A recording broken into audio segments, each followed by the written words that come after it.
2024, c'est 1 million. Sûr. Merci, Monsieur Charles Fournier. Merci, merci Madame la Présidente. Alors d'abord une remarque, je ne peux pas me satisfaire de la réponse concernant les sous-traitants en disant il y a ceux qui vont suivre et ceux qui ne vont pas suivre. Dans nos territoires, c'est à chaque fois des drames et je voulais vous le dire, il y a une responsabilité sociale et quand vous n'honorez pas vos carnets de commandes ou que vous donnez un ordre qui ne va pas dans le maintien de ces sous-traitants, c'est une catastrophe. Et j'avais deux questions à vous poser.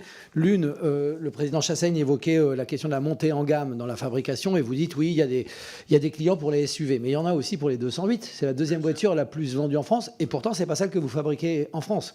Slovaquie, Kenitra. Et ne pouvez-vous pas changer votre stratégie et faire en sorte que de plus petits véhicules, plus utilisés, soient fabriqués dans notre pays. Puis deuxième sujet, vous avez évoqué le recyclage.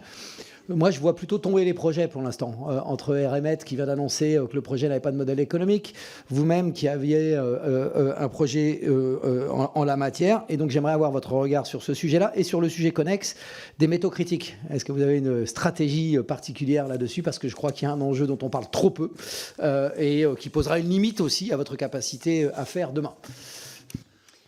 Toute la filière de recyclage, monsieur le député, est en place. C'est-à-dire que on a tout le dispositif nécessaire pour recycler et les voitures et les batteries. D'ailleurs, ça n'a pas commencé aujourd'hui, puisque avant même la bascule électrique, on recyclait déjà l'ensemble des véhicules thermiques. Donc là-dessus, on est prêt.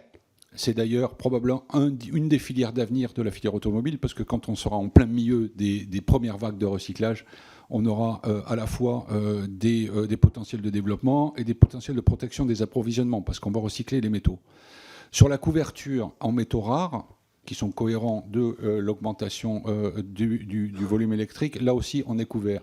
Jusqu'à quand? Jusqu'à à peu près 2030. C'est-à-dire que nos approvisionnements en matière de métaux rares sont couverts sur à peu près les 5 à 6 ans qui viennent pour faire de l'électrique. Parce qu'il va falloir faire des batteries, donc il va falloir les faire.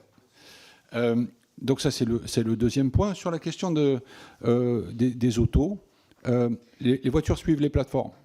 Merci. Je suis désolée, c'est qu'on arrive au bout du temps. Mais on pourra continuer après, mais voilà, question intéressante. Et par ailleurs, c'est vrai que la question des métaux rares a déjà été posée, c'est-à-dire effectivement les répercussions environnementales également de l'électrique sur la question, sur les métaux rares. Quoi, et